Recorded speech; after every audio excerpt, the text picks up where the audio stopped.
el nombre del Padre, del Hijo, del Espíritu Santo. Amén. Creador inefable, que de los tesoros de tu sabiduría dispusiste las tres jerarquías de los ángeles y con orden admirable las colocaste sobre el cielo empíreo y hermosamente estableciste las partes del universo. Tú que eres llamado verdadera fuente de la luz y de la sabiduría y además principio supereminente, dígnate infundir sobre las tinieblas de mi intelecto un rayo de tu claridad que remueva de mí las dos tinieblas con las que he nacido, el pecado y la ignorancia. Tú que haces elocuentes las lenguas de los niños, instruye la mía e infunde en mis labios la gracia de tu bendición. Dame agudeza para entender, capacidad para retener, modo y facilidad para aprender, sutileza para interpretar, gracia copiosa para hablar. Dispone el comienzo, dirige el progreso, completa el acabamiento. Tú que eres verdadero Dios y verdadero hombre, que vives y reinas por los siglos de los siglos. Amén. Amén. Santa María, sede purísima de la sabiduría, Ruega por nosotros. en el nombre del Padre, del Hijo, del Espíritu Santo.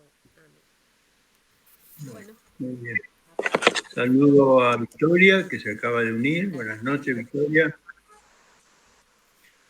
Bueno, hoy vamos a iniciar la lectura del artículo 3 de la primera parte, que es el artículo que sigue inmediatamente después del que hemos visto, donde San Tomás expone las famosas 5 vías.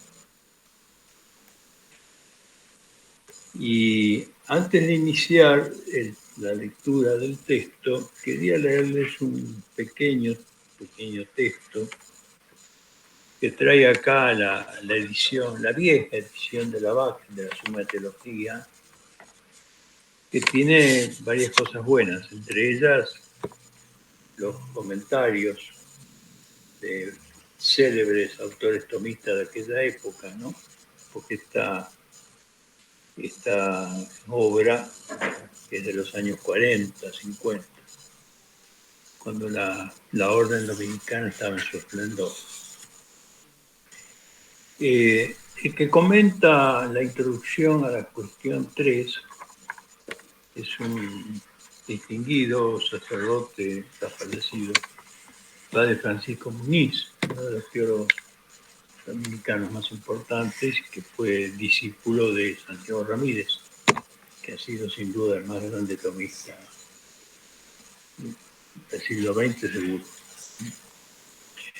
Bueno, dice así, ¿no? Dice, las 5 vías de Santo Tomás, partiendo de muy distintos puntos, desembocan todas en un mismo término, en una misma cumbre, que es un ser supremo y soberano, el cual es a un mismo tiempo motor inmóvil, causa eficiente no causada, ser necesario que exista en fuerza de su propia naturaleza, plenitud de ser, de verdad y de bondad y de nobleza, inteligencia suprema, que gobierna el mundo, ¿no? Bien, esas son, digamos, las 5 vías que vimos, ¿no? Bien. Dice, en estos 5 supremos predicados está contenida toda la teología racional, la teología natural de Santo Tomás de Aquino. O sea, que todo lo que se refiere a la naturaleza de Dios, a sus operaciones, a su entender, a su querer, a su poder creador, a la creación, a cómo Dios gobierna el mundo, etcétera, etcétera. Todo esto, dice el padre Ortiz, todo esto, dice, está contenido como un germen en estas 5 vías. En la exposición y desarrollo de estos diversos tratados, el angélico doctor no hará otra cosa que ir desdoblando y aplicando todos y cada uno de estos 5 predicados. Parecen, dice, verdaderos tratados de matemáticas, que se van desarrollando por el desdoblamiento o análisis lógico de unos cuantos axiomas propuestos al principio. Así como las matemáticas parten de los axiomas, y despartir los axiomas, se construyen los teoremas, etc. Bueno, acá, dice el padre, parecería como que hay un cierto procedimiento matemático. Subiendo, dice, y esto es muy interesante, muy lindo lo que dice acá, es una síntesis muy bien lograda. Subiendo por estas 5 vías, Santo Tomás demuestra racionalmente la existencia de Dios. Sube. Reposando luego sobre la cumbre a que dichas vías lo han llevado, estudia, analiza y escudriña la naturaleza íntima de Dios, descendiendo al fin, por las mismas 5 vías, nos demuestra y explica la creación. Muy, muy lindo texto, no quería dejar de compartirlo con ustedes, porque realmente lo que toda esta primera parte de la Suma Teología es efectivamente así. Hay en primer lugar un ascenso, y lo vimos en las 5 vías. Acuérdense que decíamos que San Tomás aclaraba que había 2 clases de demostración. Demostración que va de la causa al efecto, pero otra que va del efecto a la causa. En el caso de Dios, obligadamente tenemos que ir del efecto a la causa. Es un ascenso. Ese ascenso nos lleva, siguiendo con la metáfora, a una especie de cumbre, donde visualizamos la existencia de un ser que es un montón inmóvil, que es causa no causada, que es necesario, que es perfecto, sumamente perfecto, porque en él no cabe grado alguno de perfección, sino que es la perfección misma, y finalmente es una inteligencia ordenadora y gobernadora del universo. Bien. En esa cumbre, dices, hay como un reposo. Desde esa cumbre, Santo Tomás va escudriñando la naturaleza de Dios. Y después hay un descenso, como que vuelve a descender con esa luz que ha recogido en la cumbre, vuelve a descender para iluminar las mismas criaturas de las cuales partió. Es decir, hay entonces este movimiento de ascenso, reposo y descenso. Es muy importante que tengamos en cuenta esta característica del triplo, digamos, intelectual de Santo Tomás, para que nos adentremos en el espíritu de esta obra realmente única, extraordinaria de la teología. Bueno, entonces, siguiendo con esta metáfora, hemos llegado a la cumbre de las 5 vías. Y ahora, a partir de allí, Santo Tomás va a indagar acerca de la naturaleza de Dios. Bueno, ahí se va a extender largamente, primero sobre la misma naturaleza de Dios, después las operaciones de Dios, después la forma en que nosotros podemos conocer a Dios, después la forma de cómo podemos hablar de Dios. Y eso cierra el Tratado de Dios 1. Después comienza el Tratado de la Trinidad, al cual le sigue el Tratado de la Creación, es extenso, y finalmente el Tratado del Mundo, del gobierno del mundo. Pero todo este desarrollo está como en germen en las 5 vías. Bueno, el primer punto que toca Santo Tomás, llegado a esa cumbre, digamos, ¿no? Es preguntarse qué es Dios. ¿Qué es Dios? Y dice así, vamos a leer entonces el proemio, si tiene ahí el texto que les envié la vez pasada. Dice, conocido que algo es, entonces en latín se dice ansit, si algo es, resta investigar cómo es, con modo sí, de qué modo es. para saber finalmente qué es. Acá hay una lógica impecable.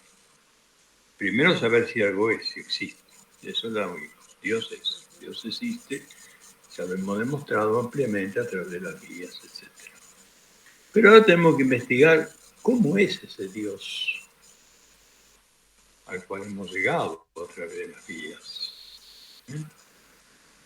O modo sit, es decir, qué es, que es propiamente la naturaleza de Dios. Para finalmente saber qué es. Pero dice una cosa interesante a continuación de esto. Dice, pero puesto que de Dios no podemos saber lo que es, sino lo que no es. Al tratar de Él no podemos saber cómo es, sino más bien cómo no es. ¿Qué quiere decir esto? En realidad, si nos atenemos nada más que al esfuerzo de nuestra razón natural, dejamos de lado la revelación por ahora, eso vendrá después, de Dios solo podemos saber en realidad más que cómo es, cómo no es. ¿Por qué? Por el mismo método, la misma metodología que hemos empleado para llegar a la afirmación de la existencia de Dios, ha sido una metodología que nos ha obligado a ir, digamos, removiendo de las cosas creadas aquellas cosas que no convienen a Dios. Como dijimos antes, la demostración de la existencia de Dios parte de la criatura y llega a Dios.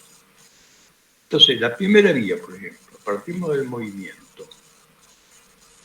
Bueno, por el análisis del movimiento llegamos a la conclusión de que tenemos que postular un principio inmóvil, algo que mueva a todos, pero a él nadie lo mueva. ¿No? Entonces decimos, Dios es inmóvil.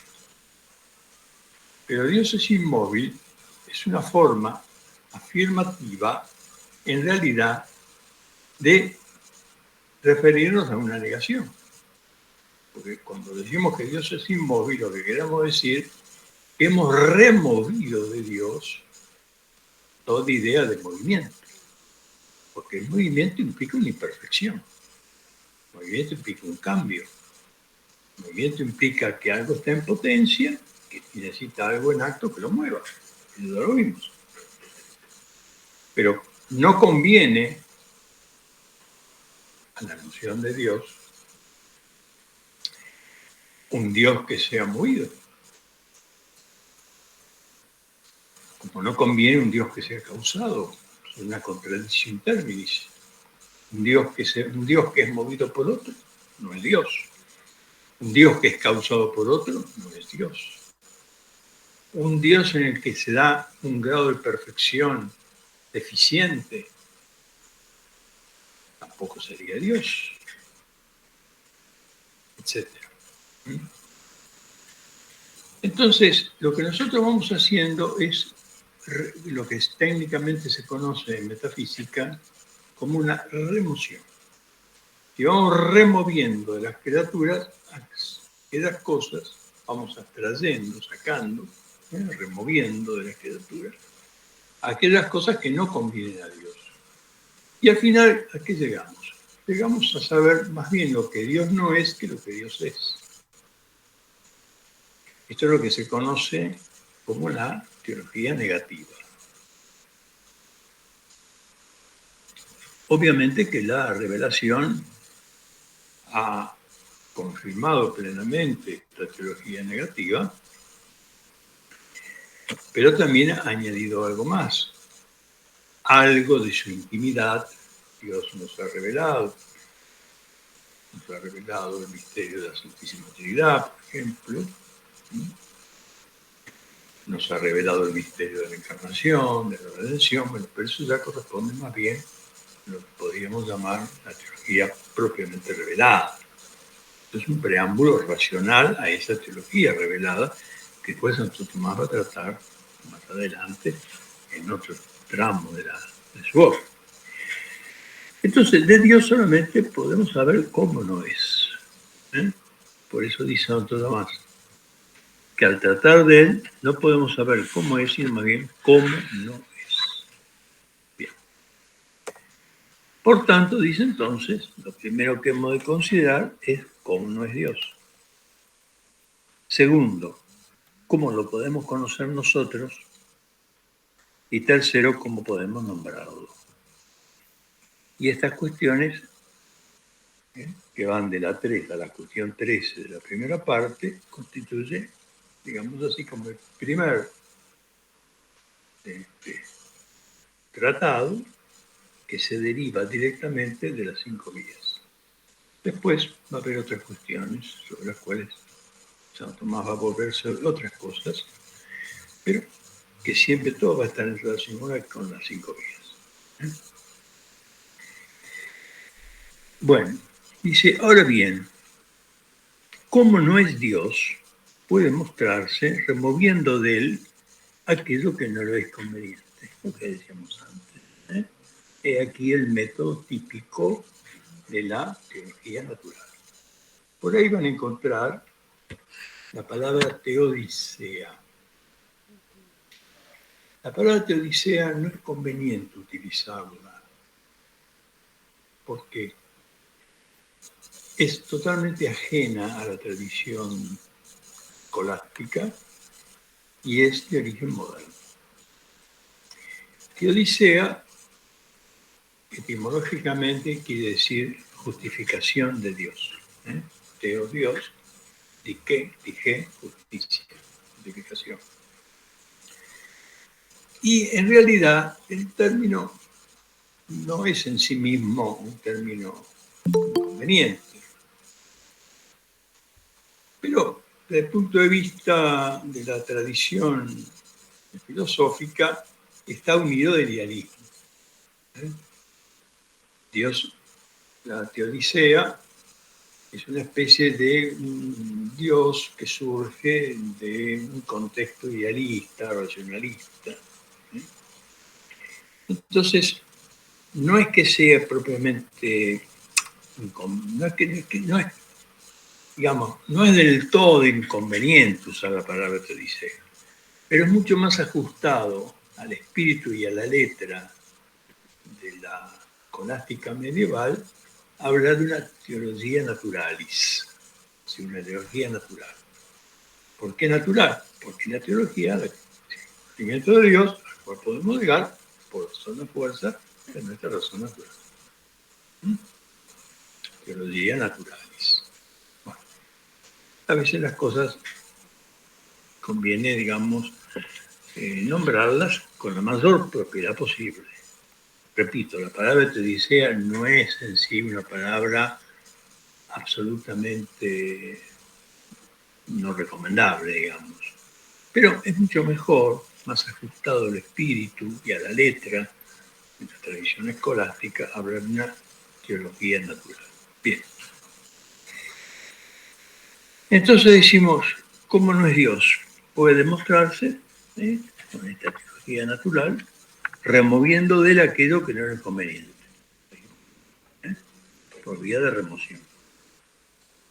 Por ejemplo, dice la composición, el movimiento y cosas parecidas.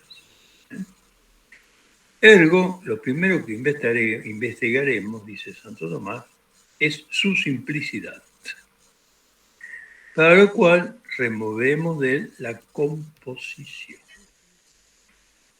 ¿Qué quiere decir esto? Está muy claro, pero es decir, lo primero que vamos a remover de Dios es que Él es compuesto. En Él no hay composición ninguna. Los seres creados tienen todos algún modo de composición. Es decir, están formados por coprincipios. Eso quiere decir composición. Composición quiere decir que algo debe su ser y su existencia a la unión de dos o más coprincipios. Por ejemplo, los cuerpos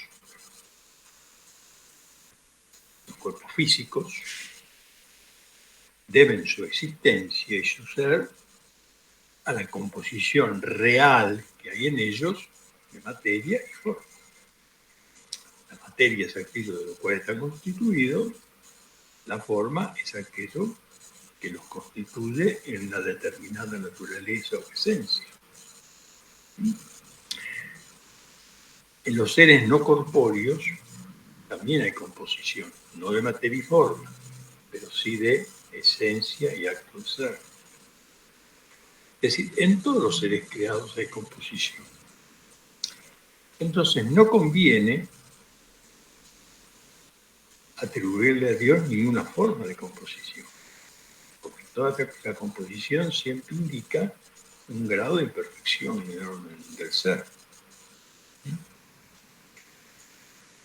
De manera que lo primero que hay que remover, dice San Tomás, de Dios, es que sea compuesto. Por lo tanto, si no es compuesto, es simple, simplísimo. Diríamos más bien que simple. Y dice Santo Tomás, y puesto que en las cosas corporales lo simple es imperfecto y es parte, como dijimos recién, vamos en segundo lugar a investigar la perfección de Dios. En tercer lugar, trataremos de su infinitud. En cuarto lugar, de su inmutabilidad. En quinto lugar, de su unidad. Es decir, se van haciendo como distintas deducciones. Primero, no hay composición, simplicidad. De la simplicidad vamos a la perfección. De la perfección iremos a la infinitud. De la infinitud a la inmutabilidad y después a la unidad. Obviamente no nos va a alcanzar el tiempo este año para ver todos estos temas, pero por lo menos tengamos una idea, digamos, del contexto en que se inscribe el texto que vamos a leer hoy, que es el artículo primero de la cuestión 3, que trata de la simplicidad de Dios. Bueno, entonces, llegados a este punto, San Tomás dice, respecto de lo primero, es decir, la simplicidad, debemos averiguar 8 cosas. Es decir, esta cuestión 3, que trata de la simplicidad de Dios, está dividida en 8 artículos. Acuérdense siempre lo que dijimos al principio, la suma de teología está dividida en partes, las partes en cuestiones, las cuestiones en artículos. Los artículos tienen un enunciado, tienen objeciones, un set contra, una respuesta y después una solución de las objeciones. Esa es, digamos, la estructura de la suma de teología y de otras obras de Santo Tomás, como las cuestiones disputadas, por ejemplo, todas responden más o menos a este mismo esquema, que era el esquema propio de la Universidad del siglo XIII, en la que enseñamos Santo Tomás. Bien, entonces él dice, esta cuestión 3, que trata de la simplicidad, requiere que se examinen 8 cosas, que son 8 artículos. Y vale la pena que leamos los títulos, aunque hoy vamos a dedicarnos más que al primer artículo. Porque fíjense ustedes cómo, a partir de esta enunciación que vamos a leer ahora, cómo Santo Tomás va removiendo todo aquello que puede implicar un grado de composición en Dios. Dice, primero, si Dios es cuerpo. Bueno, es lo primero. Dios es cuerpo. Dios es un ser corpóreo. Porque si es un ser corpóreo, tenemos que ver algún grado de composición, tiene que haber. Por eso, no por nada comienza primero planteándose esta cuestión, si Dios es cuerpo, que es el artículo que vamos a leer hoy. Después dice, pero si en Dios hay composición de materia y forma, bueno, es lo que sigue. Si no es cuerpo, no hay materia y forma. Si Dios hay composición de actividad, esencia, naturaleza y de sujeto. Claro, porque en las cosas creadas, son las corpóreas, hay naturaleza y un sujeto que recibe naturaleza. Yo, por ejemplo, nosotros tenemos una naturaleza humana. Es decir, pues, ¿en qué consiste nuestra naturaleza humana? Consiste en ser animales racionales. ¿Mm? Pero esa naturaleza humana existe en un sujeto. ¿Mm? La naturaleza humana en sí misma es una abstracción. Para que una naturaleza humana pueda existir, necesita un sujeto sobre el cual apoyarse.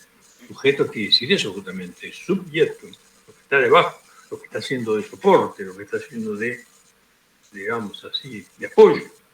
¿Mm? Bueno, los seres creados tenemos, admitimos esa composición. La naturaleza, pero subsistiendo en un sujeto. Entonces, por eso se pregunta a Santo Tomás si en Dios puede haber composición de sujeto y naturaleza. Si en Dios hay composición de esencia y ser, esta es otra cuestión. Esta es una cuestión altamente metafísica, ¿no? Porque, ¿qué es la esencia? La esencia es lo mismo que la naturaleza, pero con una distinción, una diferencia. Y la naturaleza se toma en el sentido de un principio de operaciones del ser. Se toma bien el principio de una diferencia específica, como dice Boesio, la naturaleza es una diferencia específica. La esencia viene a ser esa misma naturaleza en tanto puede ser captada por la inteligencia y expresada en una definición. Bueno, ahora, en los seres creados, la esencia está en composición con el acto de ser. Porque así como no hay una naturaleza sin un sujeto que la reciba, tampoco hay una esencia sin un acto de ser que la actualice. Esto es un tema. Si llegamos a este artículo cuarto, pues lo veremos con detalle. Antes se decía composición de esencia y existencia. Pero la crítica moderna, más ajustada, ha rechazado esa composición esencia y existencia. No se trata de esencia y existencia. Se trata de esencia y ser. Es decir, la esencia es aquello que la cosa es, pero que está actualizada por un acto de ser. Bien. ¿En Dios existe esta composición? ¿Se puede decir que en Dios hay de esencia y ser? Pero en principio no. Su esencia es su propio ser. Cuando San Tomás toca este tema, va a tomar como fundamento aquello del Éxodo, yo soy el que soy. Bien. Si hay composición de género y diferencia, claro, los seres creados hay género y diferencia. Ejemplo, volviendo al hombre, ¿cuál es el género al que pertenecemos? Animal, viviente, podríamos decir. Zoon, en griego es viviente.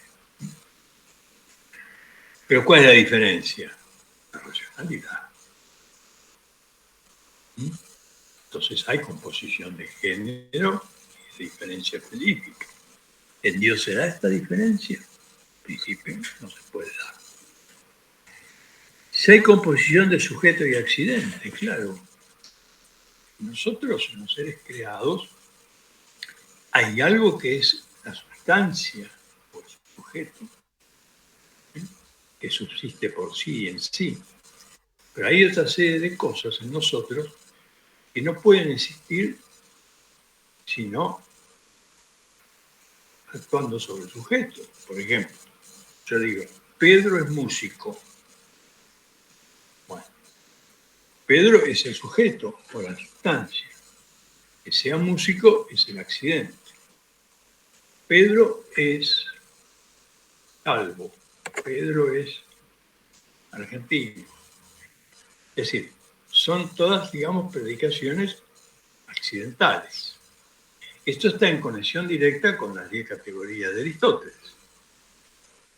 Aristóteles establece muy bien, dice, respecto del ser hay 10 categorías y nada más que 10. Una es la sustancia y las otras 9 son los accidentes.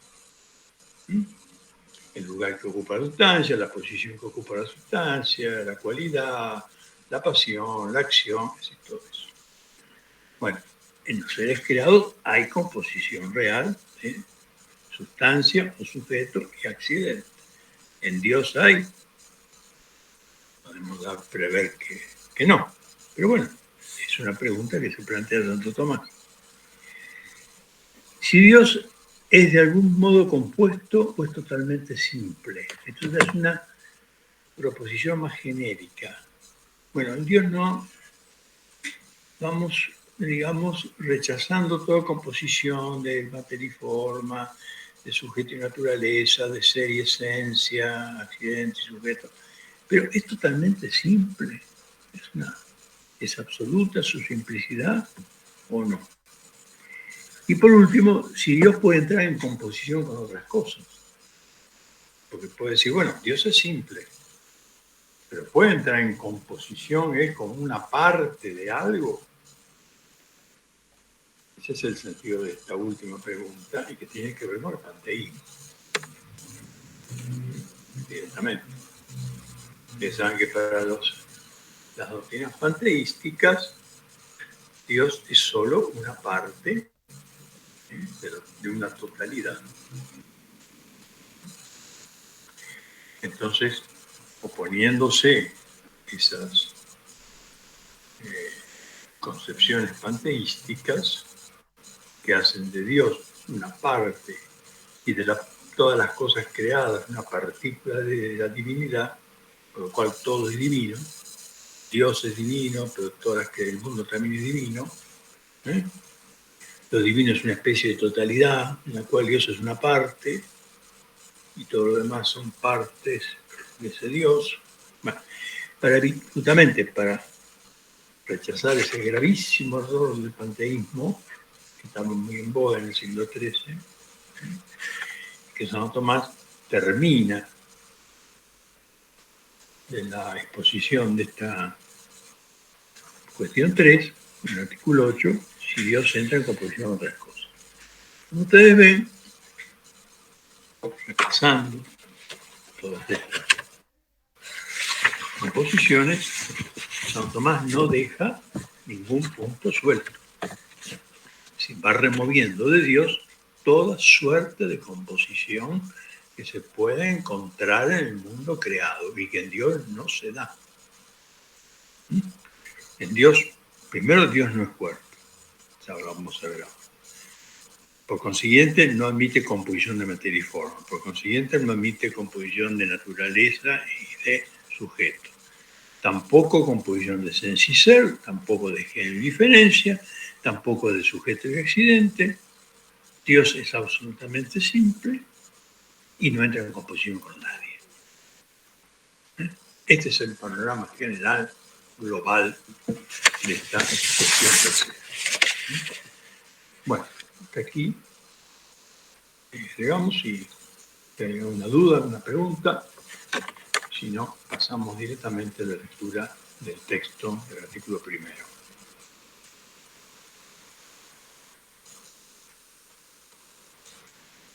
¿Algún comentario? ¿Quieren hacer?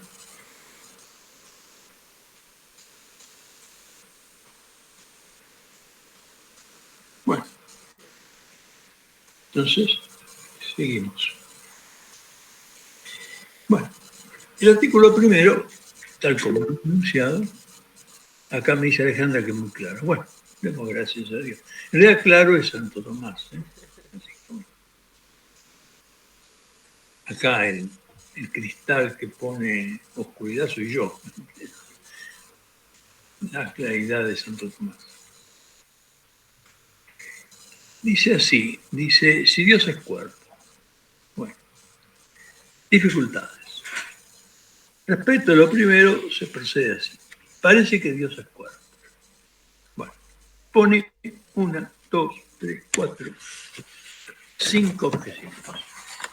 Que después, siguiendo nuestro método de lectura, la vamos a leer en correspondencia con las respectivas respuestas. Ya les adelanto que estas 5 objeciones están casi, creo, si no me acuerdo la memoria, todas ellas vinculadas con interpretación de texto de la Escritura. Pero vamos a llegar a ese punto. Bueno, parece que Dios es cuerpo. Y da 5 razones por las cuales parece que Dios es cuerpo. Pero en contra, dice, en contra de este supuesto de que Dios es cuerpo, no que Dios tiene cuerpo, no confundamos. Si Dios es un cuerpo, pone el texto del Evangelio de Juan 4:24, Dios es espíritu. Por tanto, si es espíritu, no es cuerpo. Bien. Vamos ahora al corpus del artículo, a la respuesta. Yo lo voy a leer entero el texto. Voy a hacer una lectura pausada del texto del artículo, del corpus, y después lo voy a ir explicando. Entonces, si me siguen con el texto, ustedes tienen el texto ahí, síganme en la lectura. O si alguno quiere leer, también puede leer, como quiera. Si no leo yo, no hay problema. La respuesta dice así. Hay que decir que en absoluto Dios es cuerpo. De entrada ya, Santo Tomás desecha toda posibilidad de suponer que Dios es un cuerpo. Y esto puede demostrarse de tres maneras. Primero, porque ningún cuerpo mueve a otro si a su vez no es movido, como se puede comprobar examinando cada caso. Ha quedado demostrado, cuestión 2, artículo 3, la quinta la vía, ¿no? Que Dios es el primer motor no movido, de donde se concluye que Dios no es cuerpo. Segundo, es necesario que lo que es el ente primero esté en acto y en modo alguno en potencia. Ahí hay un pequeño error de tipeo. Que esté acto, dice, debe decir que esté en acto. Disculpas, porque cuando tipié el texto me olvidé poner el en. Bueno. Pues aun cuando en un mismo ser que pasa de la potencia al acto, la potencia es en el tiempo anterior al acto, no obstante el acto es anterior a la potencia, puesto que lo que está en potencia no pasa al acto sino por un ser en acto. Ha quedado demostrado, cuestión 2, artículo 3, fíjense ustedes la referencia siempre a las 5 vías, ¿no? Que Dios es el ente primero. Por lo tanto, es imposible que en Dios algo esté en potencia. Ahora bien, todo cuerpo está en potencia, por cuanto todo lo que es continuo, en cuanto tal, es divisible indefinidamente. Luego es imposible que Dios sea un cuerpo. Tercero, porque como ha quedado demostrado, otra vez, aquí vamos a las 5 vías, cuestión 2, artículo 3. Dios es el más noble entre todos los entes. Pero es imposible que algún cuerpo sea el más noble entre todos los entes, puesto que un cuerpo o es vivo o no lo es. Y es manifiesto que un cuerpo vivo es más noble que un cuerpo no vivo. Por otra parte, un cuerpo vivo no vive en cuanto cuerpo, porque de ser así, todo cuerpo sería viviente. Por tanto, es necesario que viva por alguna cosa, como nuestro cuerpo vive por el alma. Ahora bien, aquello por lo que vive un cuerpo es más noble que el cuerpo. Por lo tanto, es imposible que Dios sea cuerpo. Leído el texto, vamos a tratar de entenderlo, de desglosarlo paulatinamente. Santo Tomás dice lo siguiente: Dios no es cuerpo, en absoluto. Pero da tres razones. Tres razones por las cuales se demuestra que Dios no puede ser cuerpo. La primera razón, ¿qué es? La primera razón está tomada de la primera vida. El tema del movimiento. Releamos el texto de la primera razón. Ningún cuerpo mueve a otro si a su vez no es movido, como se puede comprobar examinando cada caso. Pero ha quedado demostrado que Dios es el primer motor no movido, de donde se concluye que no es cuerpo. Esto es un corolario de la primera vía. Si ya hemos demostrado que Dios es inmóvil, si es inmóvil, a él nadie lo mueve, pero él mueve todo, como primera fuente de todo movimiento, es evidente que no puede ser cuerpo, porque corresponde a la naturaleza misma de un cuerpo el ser movido por otro. Todos los cuerpos son movidos por otro.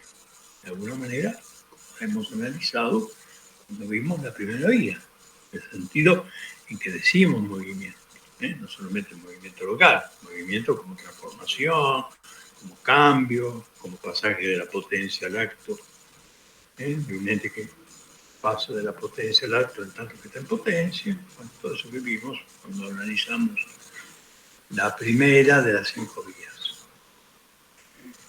Si Dios fuera cuerpo, tendríamos que postular en él algún movimiento. Pero como ya vimos que en Dios no hay movimiento alguno, por la primera vía, porque Él es inmóvil, es el motor inmóvil, se deduce, no puede ser. Primera cosa. Este argumento, la primera razón es bastante sencilla. La segunda es un poquito más compleja, pero vamos a tratar de entenderla. Releamos. Es necesario que lo que es el ente primero esté en acto y en modo alguno en potencia. Esta segunda razón se deriva de algún modo de la primera vía. Pero cuando nosotros analizamos la primera vía, si ustedes recordarán, dijimos que en realidad, cuando decimos que Dios es motor inmóvil, al mismo tiempo estamos diciendo que Dios es acto puro. ¿Por qué? Precisamente por la misma del movimiento que tiene Santo Tomás, que la toma de Aristóteles. No olvidemos nunca que para un aristotélico, como es en este sentido Santo Tomás, el movimiento es el pasaje de la potencia al acto de un ente en tanto que está en potencia. Entonces, movimiento implica distinción de acto y potencia. Por eso que en Aristóteles no se puede entender la teoría del movimiento si primero no se entiende su teoría del acto y la potencia, que es el corazón mismo de toda la filosofía aristotélica. La distinción en el ser de un ser en potencia y un ser en acto es la clave de bóveda de toda la filosofía de Aristóteles. Es lo que lo pone Aristóteles por encima de todos sus predecesores. Porque ninguno de los que precedieron a Aristóteles tuvieron esta idea. Por eso, los presocráticos eran materialistas, para ellos solamente había cuerpo. Y para los platónicos solo había espíritu, los cuerpos eran una especie de fantasmas. Bien. El ser en acto y el ser en potencia es el gran descubrimiento de Aristóteles, que es la clave de bóveda de todo su pensamiento. Bueno, aplicado entonces al tema del movimiento, algo que es inmóvil es acto puro.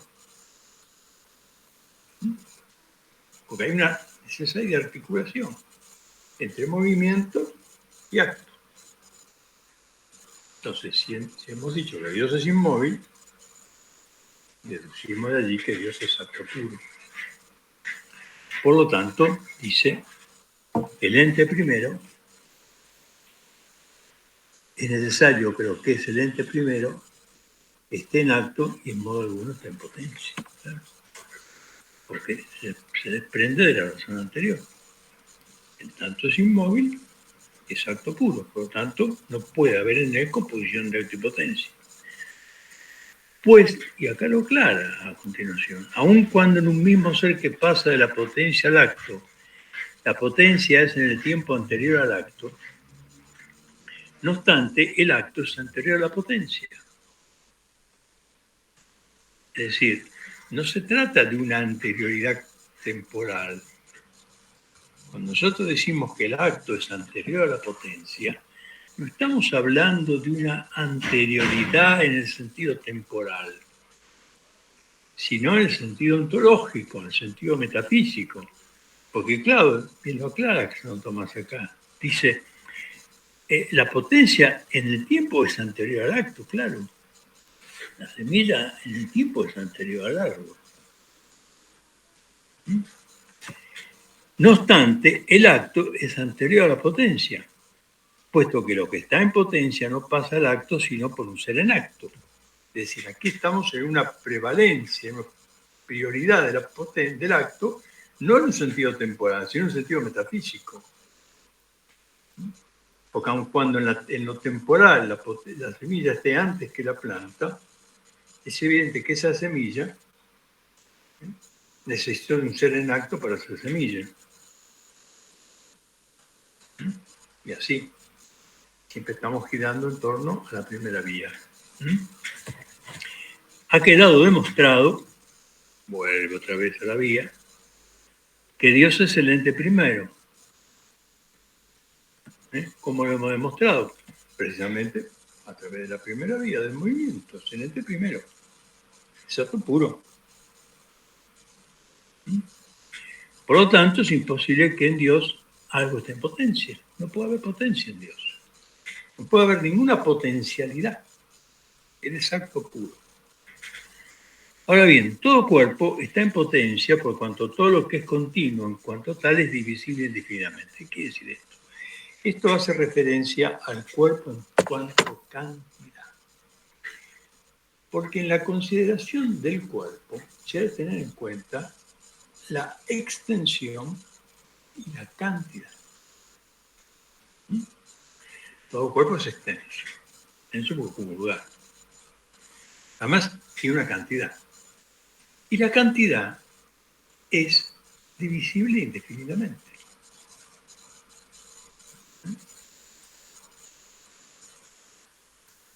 Ahora, cuando decimos, por ejemplo, cuando nosotros decimos en matemática, la sucesión de los números naturales es infinita. ¿Qué estamos diciendo? Que la cantidad se puede dividir al infinito. Ahora, ¿qué tipo de infinito es? Es un infinito potencial. Siempre se puede agregar uno más. Siempre se puede agregar una figura geométrica a la cual siempre le podamos agregar nada más. 4 lados, 5 lados, 10 lados, 10 lados, 1000 lados. Ahora, eso no quiere decir que en la realidad los números sean infinitos.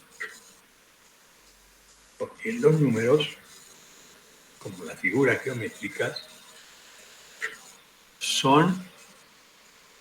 una cosa son en cuanto que pueden ser pensados sin la materia, y otra cosa son en cuanto en la realidad solo puede existir en la materia.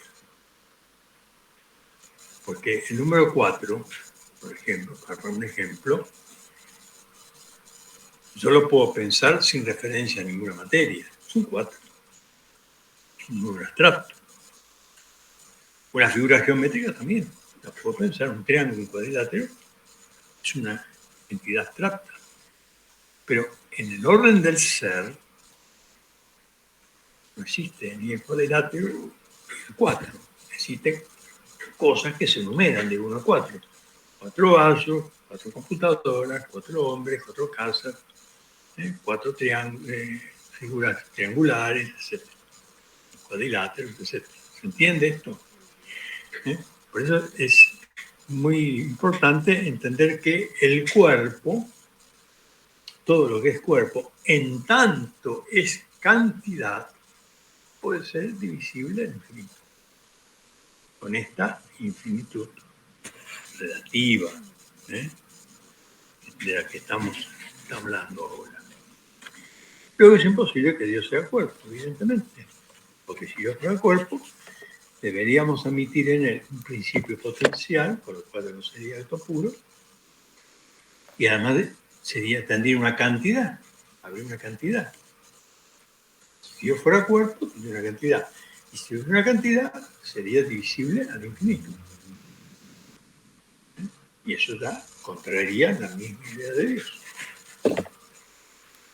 Esta sería entonces la segunda razón de las tres que da Santo Tomás en el Corpus y que se deriva también de la primera vía.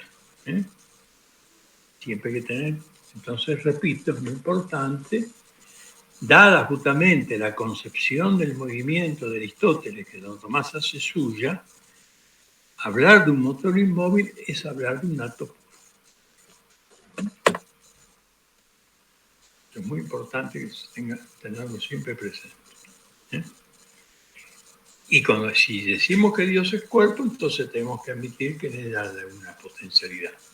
Pero ya hemos demostrado que no puede haber ninguna potencialidad, porque es un motor inmóvil. No hay nada potencial en él.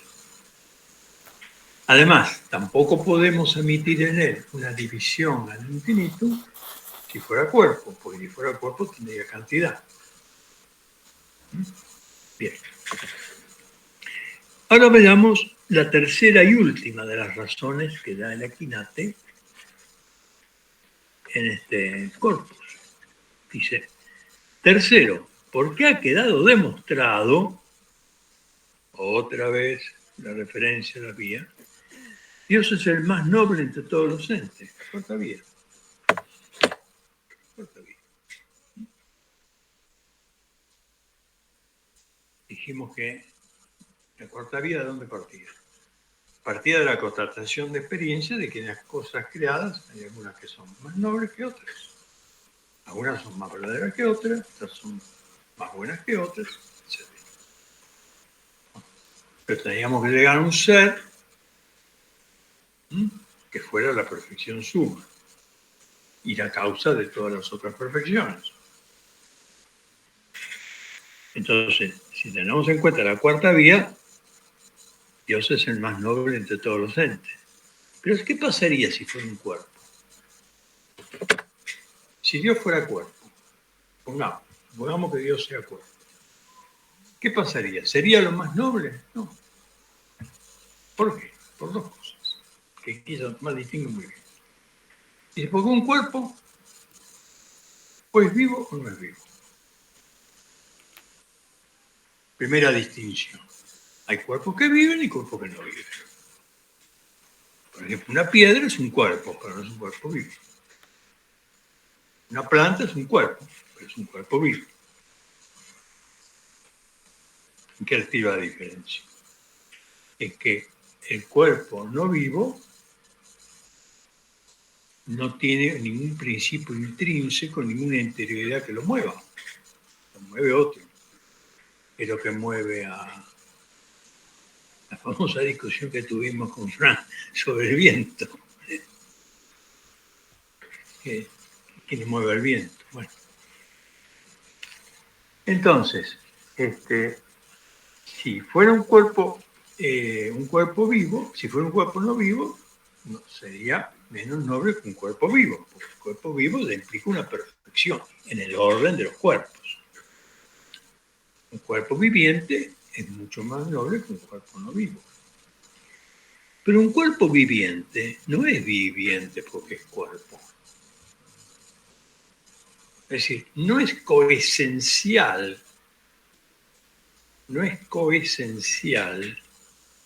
de la condición de cuerpo ser vivo, porque si no, todos los cuerpos serían vivos. Entonces, un cuerpo es vivo, ¿por qué? Porque hay algo que lo hace vivo. ¿qué es lo que lo hace vivo? El principio vital, que llamamos psiquis, psique o alma o ánima. Este es justamente el argumento que va a usar después Santo Tomás en su antropología. Justamente, cuando trate del hombre, va a utilizar justamente esto, va a decir, ¿por qué el alma no es cuerpo? El alma no es cuerpo porque ella es el principio por el cual un cuerpo tal, el cuerpo humano, tiene vida.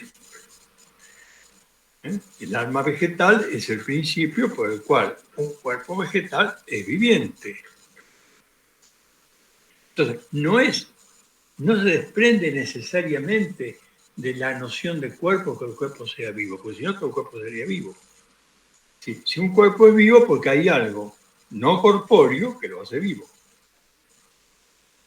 Y eso algo no corpóreo que lo hace vivo es el alma. Que puede ser el alma vegetal en los vegetales, el alma sensitiva en los animales no racionales y el alma racional en el hombre. Entonces, si Dios fuera un cuerpo no vivo, no sería más noble, porque hay cuerpos vivos que son más nobles que él. Pero si fuera un cuerpo vivo, tampoco sería lo más noble, porque necesitaría de algo no corpóreo para ser cuerpo vivo, sería el alma. Entonces, en cualquiera de las dos hipótesis,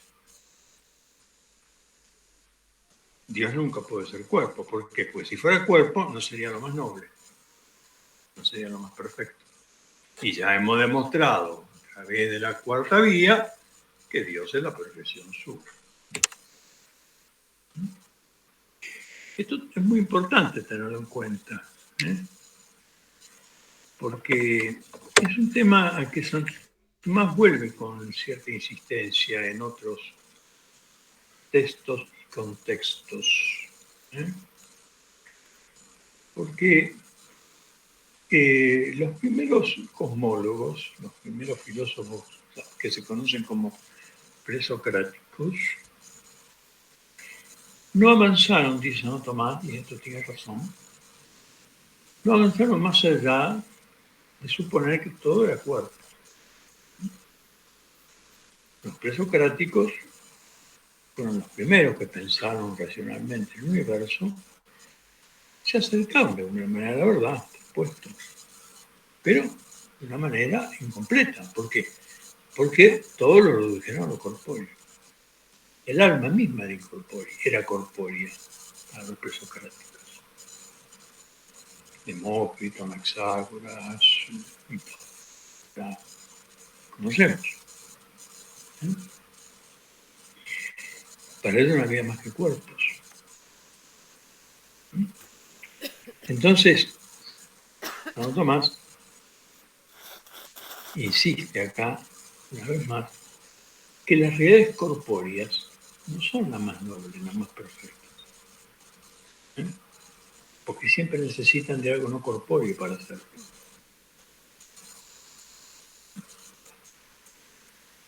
Entonces no puede ser lo más noble lo más noble de todo lo real, no puede ser los cuerpos. Tiene que haber algo no corpóreo. Platón ya lo intuye cuando habla del nous. Pero Platón no hace la conexión entre el mundo corpóreo y el mundo del nous, del espíritu. ¿Entiendes? Para él, el mundo real es el mundo de las ideas, que son subsistentes e inmateriales. Y el mundo real es apenas un reflejo, la podríamos decir incluso engañoso, de acuerdo al mito de la caverna que vimos en su momento, recordarán. Entonces, ser cuerpo implica una imperfección. Y en Dios sabemos, por cuarta vía, que entonces no hay imperfección. Entonces Dios no puede ser cuerpo. Entonces, por esa triple razón, se descarta, se demuestra que en Dios no puede haber nada que sea corpóreo. Por esa triple razón. Porque si fuera corpóreo, sería movido y Dios es inmóvil. Si fuera corpóreo, habría en él composición de acto y potencia. Y en Dios, por ser inmóvil, no hay composición de acto y potencia. Es acto puro. Y si fuera cuerpo, tampoco sería lo más noble de todo lo que existe en la realidad. Y ya hemos visto por la cuarta vía que Dios es lo más noble, lo más perfecto. Entonces, a través de esta triple razón, Santo Tomás demuestra la absoluta imposibilidad de pensar que Dios es un cuerpo. ¿De dónde lo saca esto? De un despliegue y un corolario de las vías. Está claro. Está claro que en este texto aparecen conclusiones de la primera y la cuarta vía. Estamos claros. Tan claro está que el mismo Santo Tomás, él mismo se autorremite al artículo 3 de la cuestión segunda, que es la vía. Primer y segundo argumento de este corpus refiere a la primera vía del movimiento.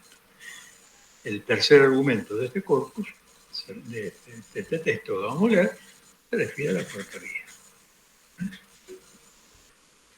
Bueno, quisiera saber si esto se ha entendido, si hay alguna duda, antes de pasar a la lectura de las objeciones y sus respectivas respuestas.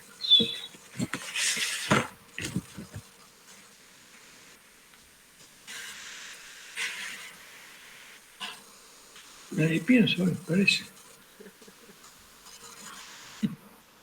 ¿O no se entiende nada? Se entiende todo. Eso es lo más preocupante. Yo creo que cuando uno entiende todo se empieza a asustar porque dice, no puede ser que esté entendiendo No todo. puede ser que sea tan fácil. No, esto admite, Alicia, una profundización constante, ¿no? Evidentemente, acá hay toda una metafísica implícita, una metafísica del ser que es en parte aristotélica y en parte no, pero eso ya nos alejaría del objeto de esta lectura, ¿no? Es decir, acá primero está el tema, digamos, todo el tema del movimiento, que es fundamental en Aristóteles y en Santo Tomás. Y está el movimiento también de la... gracias, Frank, dice que se entiende, bueno, gracias. Y está todo el tema de la perfección suma. El ser corpóreo tiene un grado de nobleza, pero no puede ser lo más noble. Porque incluso el cuerpo, para ser cuerpo, necesita de algo no corpóreo. Porque aún fíjese una cosa interesante, Alicia, que aún en los seres no vivientes, como puede ser una piedra, la forma no es corpórea. La forma es un principio no corpóreo que organiza desde adentro el cuerpo, y eso es lo que es, una piedra y no un río, por ejemplo, para mantenernos dentro de los cuerpos vivos, ¿no?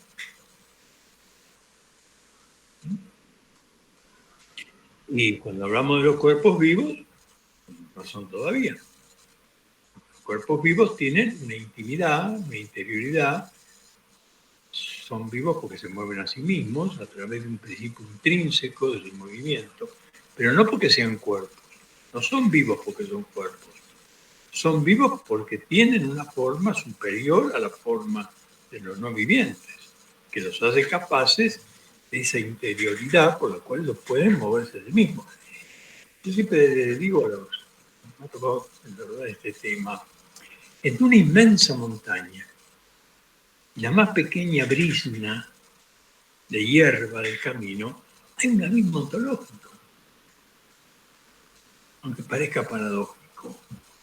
Porque esa montaña, a pesar de su inmensidad y su majestad y su grandeza, es un cuerpo inerte, que no tiene en sí capacidad de movimiento. Pequeña hierba, esa que crece a lo largo del camino, nace, crece y al poco tiempo se muere, tiene una entidad ontológica muy superior a la piedra, porque en ella hay una interioridad mínima, ínfima, pero está, no es la integridad del animal, ni menos la del hombre.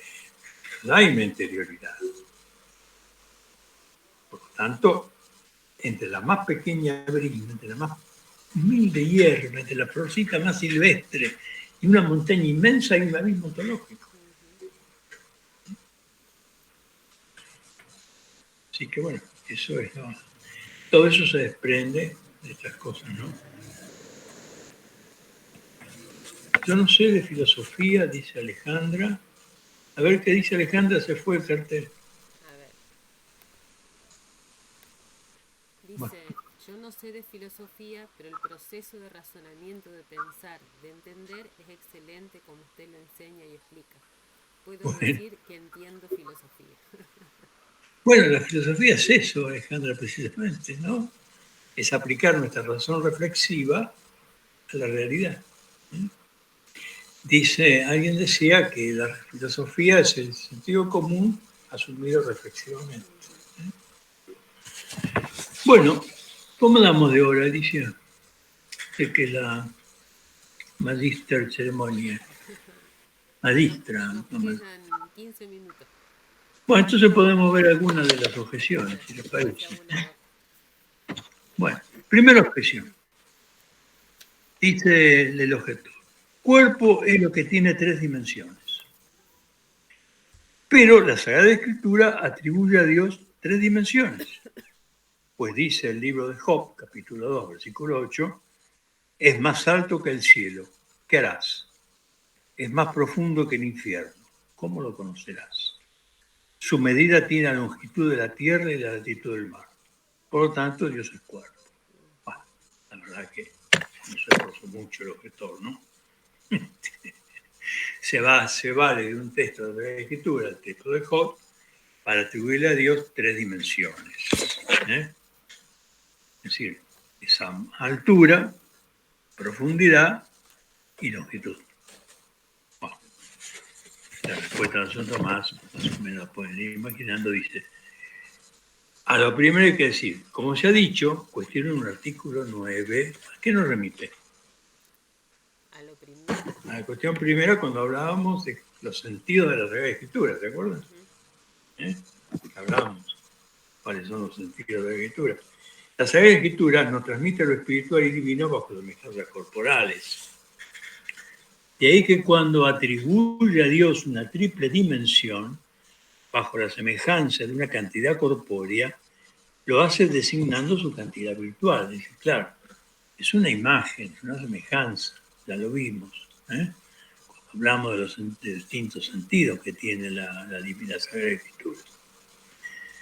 ¿Qué es de toda la cantidad virtual? La cantidad virtual es como querer decir la cantidad no en su realidad corpórea, sino la cantidad en tanto posibilidad, en tanto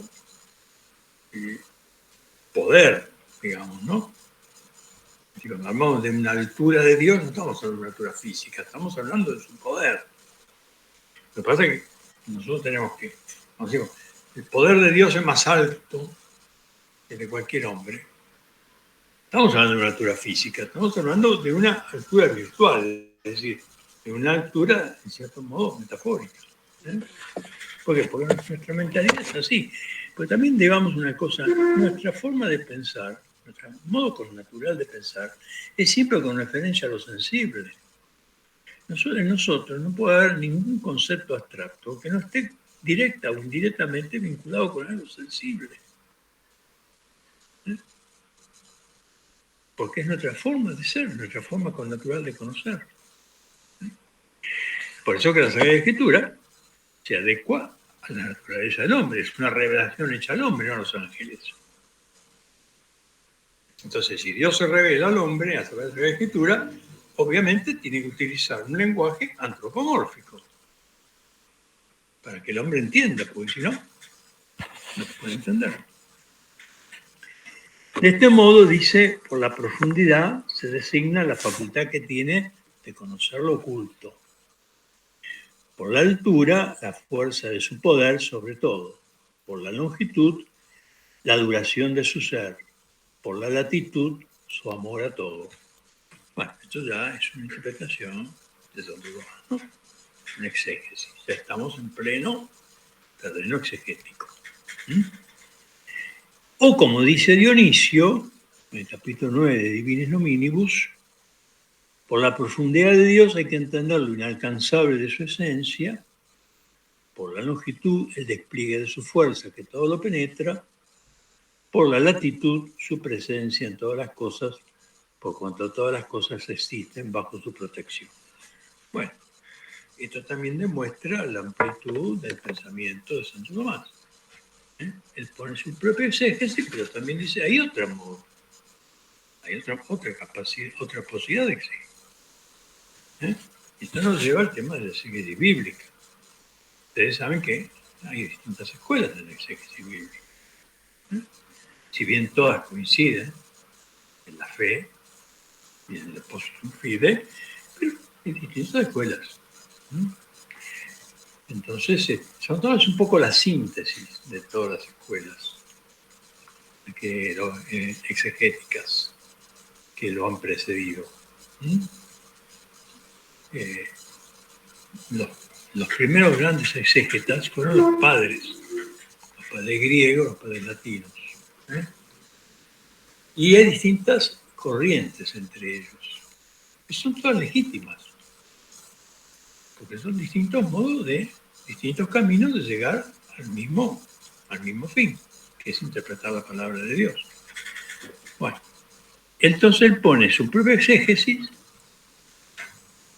cuando dice, bueno, la longitud por la duración de su ser, la altura de la fuerza de su potencia, pero además hay otra exégesis que viene de Dionisio. Dionisio es ya que haber explicado, no es un autor, es un conjunto de autores. En el siglo V escribe bajo el nombre de Dionisio, en referencia a ese personaje de los Hechos de los Apóstoles, en Areópago. Cuando San Pablo lee a los griegos del Dios oculto, dice que hubo un Dionisio que se convirtió. Era muy común en esa época que los textos se pusieran bajo la autoridad de alguien. No había el copyright como hay ahora. Entonces, por eso también se lo conoce como el pseudo Dionisio. Bien. Lo que sí es cierto, hay un corpus dionisiano, que hay un conjunto de escritos, entre los cuales está que menciona aquí Santo Tomás, sobre los nombres divinos, texto hermosísimo al cual Santo Tomás le dedicó un comentario. Hay toda una obra entera de Santo Tomás dedicada a comentar los nombres divinos de Dionisio. Santo Tomás era un profundo conocedor de Dionisio. Bueno, entonces creo que está resuelta. No hay que leer, digamos, el texto de Job en un sentido literal, sino en un sentido metafórico. Pudiendo haber más de una interpretación. Pero ustedes ven que tanto la interpretación de Santo Tomás como de Dionisio, aunque son distintas escuelas interpretativas, conducen a lo mismo. Conducen a lo mismo. La intelección del texto bíblico, en definitiva, al final es la misma. Son distintas escuelas, distintas vías que hay, distintas escuelas exegéticas, que enriquecen la tradición de la Iglesia. Bueno, veamos ahora la segunda objeción. Segunda objeción. Todo lo que tiene figura es cuerpo. Pues la figura es una cualidad con respecto a la cantidad. Dios parece que tiene figura, siguiendo lo escrito en Génesis 1:26. Hagamos al hombre imagen y semejanza nuestra. La figura también es llamada imagen, según aquello de Hebreos 1:3. Esplendor de gloria y figura de su sustancia. Esto es imagen. Por lo tanto, Dios es cuerpo. Bueno, acá estamos en lo mismo, nada más que apelando a otro texto bíblico. El primer objetor decía, el cuerpo tiene dimensión. Bueno, pretendía a través del texto de Job atribuirle a Dios 3 dimensiones físicas, tanto el cuerpo. Bueno, acá el tema es la figura. Obviamente, todo cuerpo tiene figura. Entonces el objetor se basa en el Génesis, donde dice, hagamos al hombre imagen y semejanza, pero también la semejanza es llamada figura. La imagen, digo, es llamada figura.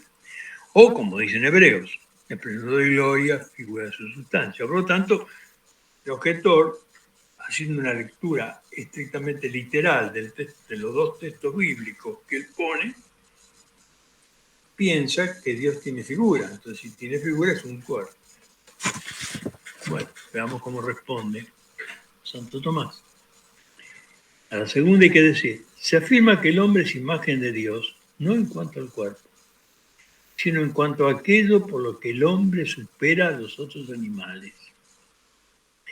De ahí que en el Génesis, capítulo 1, versículo 26, después de decir, hagamos al hombre a nuestra imagen y semejanza, añade, para que domine sobre los peces del mar, etc. El hombre supera a todos los animales por su razón y entendimiento. De ahí que por su razón y entendimiento, que no son corpóreos, el hombre está hecho imagen de Dios.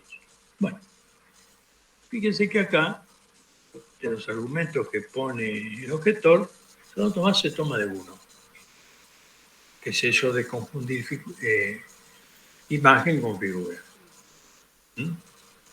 Y justamente el objetor se basa en Génesis. Hagamos al hombre tu imagen y semejanza. Y Santo Tomás que refuta. Santo Tomás dice, y acá, fíjense que esta segunda respuesta tiene una profundidad antropológica extraordinaria. Porque una de las cosas que tiene Santo Tomás, de las muchas cualidades que tiene, es que dice mucho con una absoluta economía de palabras. En este pequeño texto de apenas unas líneas, hay una profunda reflexión acerca del hombre, porque ¿en qué consiste la semejanza de Dios, del hombre respecto de Dios? No en cuanto el hombre es un cuerpo, sino en cuanto a su razón, en cuanto a su inteligencia. Ahí reside la imagen. El hombre no es imago Dei porque es un cuerpo. El hombre es imagen de Dios porque es un espíritu. Es una imagen imperfecta, alejada, claro, porque es un espíritu encarnado. Pero no es por lo corpóreo que el hombre se asemeja a Dios, se asemeja a Dios por su intelecto, que supera a todo lo demás. Por eso, utilizando el mismo versículo bíblico, dice, hagamos al hombre de imagen y semejanza para que domine sobre. Porque el hombre puede dominar el mundo por su razón, precisamente. El hombre ha sido constituido imagen de Dios, no en razón de su cuerpo, sino en razón de su espíritu. Y esto es una verdad antropológica fundamental. En otra obra, comentario a la ética de Aristóteles, Santo Tomás dice, el sabio ama el intelecto. Un hombre sabio ama el intelecto. ¿Por qué? Porque es aquello que Dios más ama en el hombre. ¿Y por qué lo que más ama a Dios en el hombre es el intelecto? Porque el intelecto es la clave de su semejanza.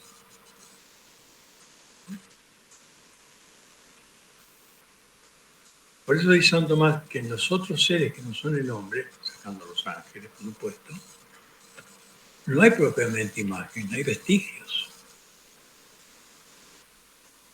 Los otros seres visibles, los otros seres físicos, dejamos el mundo angélico aparte, es otra cuestión, también hay una presencia de Dios en ellos. Pero no hay modo de imagen, dice, modo de vestigio. Una cosa es el vestigio, otra cosa es la imagen. La imagen es una semejanza, el vestigio es una huella.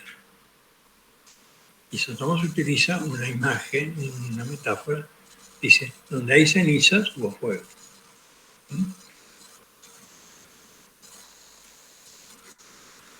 Con lo cual decía un entrerriano, donde hay olor asado, hay asado. Me decía una vez un seminarista entrerriano dando yo este tema, Decía, bueno, dice, donde hay humo, donde hay olor, hay asado. Bueno, es claro, es decir, en las criaturas no humanas, me refiero siempre a las criaturas que están debajo del hombre, el ángel o otra cosa, no hay imágenes, vestigios. Y además es una cosa muy linda, vestigios de la Trinidad. Es la Trinidad. Hay vestigios de la Santísima Trinidad, todas las cosas, pero en el hombre hay imágenes. Y en el ángel, por supuesto, más. Bueno, creo que ya llegamos al fin, ¿no? Querida Alicia. Bueno, seguiremos entonces la próxima clase, Dios mediante, leyendo.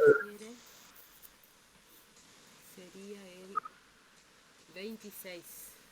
Bueno, el día 26 de octubre, si Dios lo permite, terminaríamos la lectura de las 3 objeciones que nos quedan, que son más o menos, van por el mismo camino, y abordaríamos la lectura del artículo segundo, que es el tema, como digo, de si en Dios hay composición de materia y fuego. Bueno. Entonces me mandaría el... Yo le mando el texto, sí, le voy a mandar el texto del artículo 2 y del artículo 3 también. Bien. Lo que pasa es que, claro, como no tenemos todo el mismo texto, yo hago una especie de simbiosis, ¿no? Sí, sí.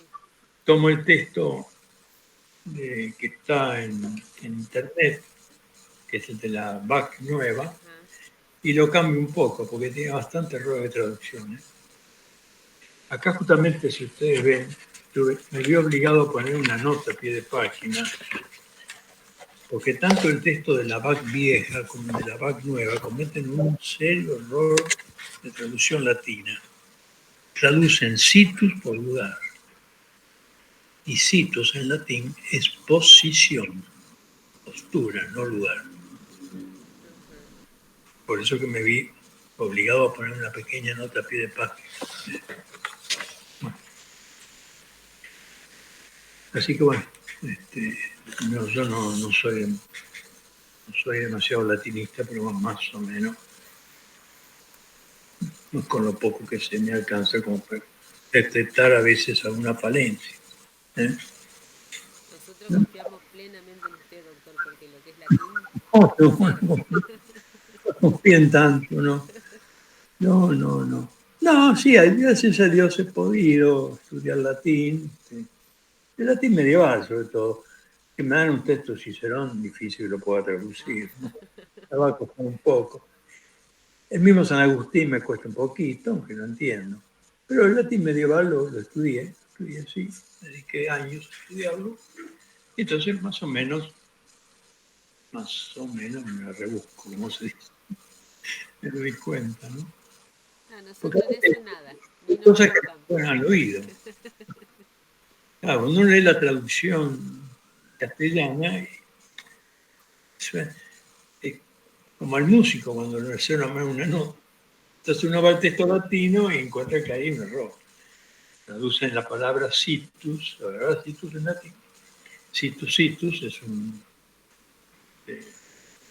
sustantivo de la cuarta declinación que se traduce literalmente como posición, postura, no lugar. Una cosa difícil. Bueno, hasta latín aprendimos hoy. Bueno, Dios mediante, nos vemos entonces el 26, Alicia. Si Dios quiere, el 26 nos estamos viendo. Y si puedo, y Dios me da la fuerza, por ahí nos vemos. Dios quiere. En persona, en Paraná. Si Dios quiere, nos vemos. Bueno, muchas gracias a todos. Que tengan buenas noches. Muy feliz día de la Virgen del Pilar y de la Hispanidad. Adiós. Muchas gracias. La Virgen los bendiga. Adiós. Buenas noches a todos. Adiós.